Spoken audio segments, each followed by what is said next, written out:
English में कहा जाता है, जिसको हम एंजल बोल सकते हैं। हम उनको निमंत्रण दे रहे हैं, उनको आह्वान कर रहे हैं कि सब लोग परमेश्वर की आराधना करें। और हम 3 से लेकर 11-10 में जब हम देखते हैं, वहां पर परमेश्वर के कार्यों के बारे में, परमेश्वर के वचन के बारे में, परमेश्वर के वाणी के बारे में विवरण किया गया है कि परमेश्वर के वाणी, एक वाणी से क्या क्या हो सकता है। और 11 में जब हम आएंगे, वहां पर लिखा है, यहोवा अपनी प्रजा को बल देगा, यहोवा अपनी प्रजा को शांति की आशीष देगा। ये बोलकर समाप्त होता है। हम जब ये पढ़ते हैं, जब हम यहाँ पर हम देखते हैं कि लाबानों के देवदारों को भी तोड़ डालेगा। हम जानते हैं कि जब सुलेमान राजा बना था, तब उन्होंने सोर के राजा हिराम को कहा था कि मेरे लिए कुछ लकड़ी लेके आने के लिए। और ये जो लाबानों की जो तट है, ये उत्तरी इस्राएल की तरफ पड़ता है और वहाँ पर बहुत सारे पहाड़ी इलाका है और वहाँ पर ये लाबानों की देवदारों की जो लकड़ी होता है वो मिलता है। और यहाँ पर ज्यादातर हम जानते हैं कि ये वचन में कि परमेश्वर के शब्द के विषय में कहा गया है। और परमेश्वर की मतलब ये वचन हमें ये सिखाता है कि सारे सृष्टि के ऊपर परमेश्वर है और वो राजाओं का राजा है और वो महिमा पाने की योग्य है। दोनों वचन में हमें आह्वान करता है कि आओ और परमेश्वर की महिमा करो। तीसरा से लेकर हम जब 10वीं वचन तक, 11 वचन तक हम जब पढ़ते हैं, वहां पर परमेश्वर के कार्यों के बारे में बताया गया है, परमेश्वर के कामों के बारे में, परमेश्वर के वाणी से क्या क्या होता है, ये सारी चीजें बताया गया है। और हम जानते हैं, जब हम नए नियम में देखते हैं, प्रभु यीशु मसीह जब उनके चेले उनको छोड़कर, प्रभु यीशु मसीह चट्टान पर चढ़कर प्रार्थना करने के लिए चले गए और उनके चेले उनको छोड़कर अकेले नाव में चला गया कफरनहूम की ओर। और वहां पर बहुत लहरें हो रहा था। जब बहुत दूर तक चला गया, प्रभु को समझ आ गया है कि वो लोग अभी उनके बीच में आंधी आया है। एक गॉस्पेल में बताते हैं और एक जगह में बताता है, जब प्रभु यीशु मसीह उस लहराते हुए आंधी के ऊपर में चल रहा है,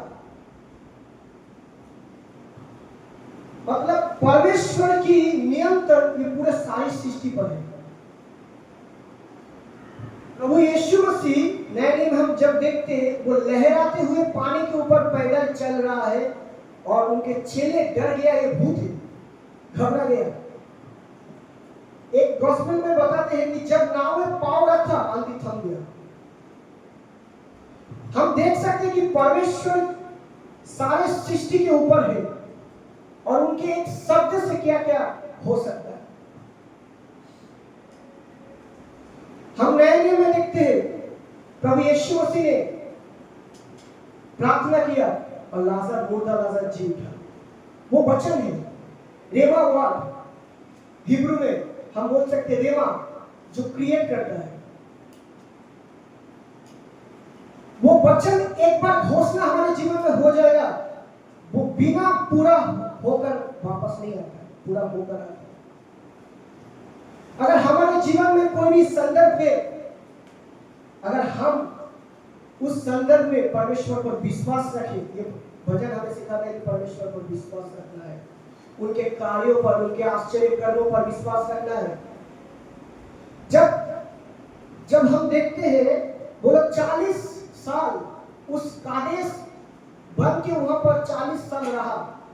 पारन जंगल के एक जगह का नाम था कादेश करके, और यहाँ पर कादेश के बारे में लिखा गया है, आप देख सकते हैं। तो वहां पर जब गया और वहां पर ही मरियम का मृत्यु हो गया, जो मूसा का बहन था। वहां पर हम देखते हैं कि मूसा ने 12 गोत्रों में एक एक को चुनकर कनान के वहां पर भेजा था, भेद लाने के लिए। जब सब लोग लौट आया, बोल रहा है उस देश में बहुत बलवान लोग रहते हैं, हम नहीं उनसे पाएंगे। लेकिन काले वहां पर था, बोल रहा है कि निश्चय हम उनसे जीत जाएंगे। हम जानते हैं जो कादेश में हुआ था, कादेश में हम देख सकते हैं कि ये लोग कादेश जंगलों में ये लोग सफर कर रहा था। परमेश्वर ने उनको चाहता था कि फलिस्तियों की जो मार्ग जिस जगह से जा रहा है उसी जगह में लेके जाए, ताकि वो बादशाह नगर में जल्दी पहुंच जाए। 3 दिन का सफर है, लेकिन परमेश्वर ने इसलिए लेके नहीं गया कि उनके जो पर अगर आक्रमण युद्ध को देखेगा तो वो लोग घबरा जाएगा, तो वो फिर मिस्र में जाने के लिए इच्छा करेगा। उसीलिए उनको लाल समुद्र की स्थान से लेके गया। उसीलिए उनको 40 साल लग गया, और वो 40 साल उनके जीवन में एक परीक्षा था। जब परमेश्वर देखना चाहता है कि ये सचमुच क्या मेरा विश्वास में है, मुझ पर विश्वास करता है कि नहीं। संकट आता है उसके मरुभूमि में, दुख आएगा हमारे जीवन में, कभी कभी विपत्ति आता है, दुख आता है हमारा विश्वास को परखने के लिए। क्या सचमुच हम आनंद के समय तो खुशी से रहते हैं, विश्वास में रहते हैं, दुख के समय क्या हम परमेश्वर में बने रहते हैं? थोड़ा सा दुख आ जाता है तो हम घबरा जाते हैं, हमारा विश्वास टल जाता है और हम पीछे मुड़ जाते हैं, पुराने जीवन में चल जाते हैं। क्या होगा, कुछ नहीं मिल रहा है, फिर दुखी है जैसा था और भी ज्यादा हो रहा है, पुराने जीवन ही अच्छा है, ऐसा होता है।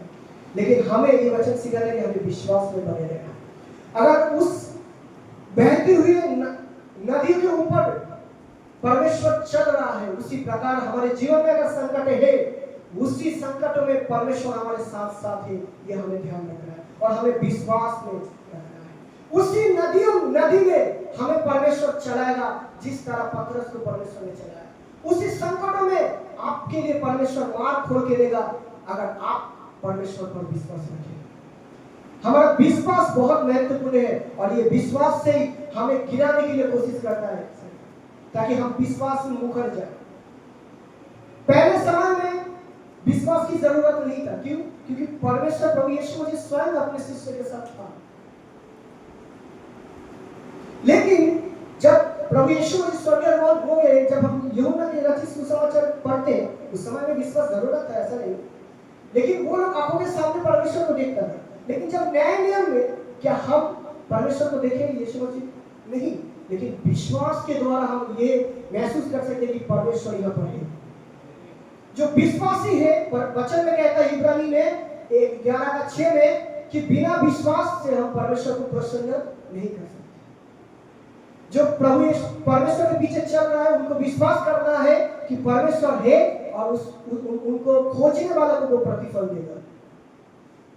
हमें विश्वास में रहना है और हमें परमेश्वर के वचनों को आदर देना है। हम जो वचन पढ़ते हैं, बाइबल वचन, ये वचन को हमें आदर देना है। ये जीवित वचन है। हम जब पढ़ते हैं, हमें ऐसा पढ़ना है कि ये वचन मुझसे बातें कर रहा है और ये वचन मेरे जीवन में कार्य करेगा। और हमें परमेश्वर की आराधना हर समय करना है, सुख हो या दुख हो, कुछ मिले या ना मिले, हमें परमेश्वर की आराधना और परमेश्वर के नाम को ऊंचा हर समय करना है। सभी को जय मसीह की। प्रभु आप इस वचन के द्वारा आपको आशीष दें।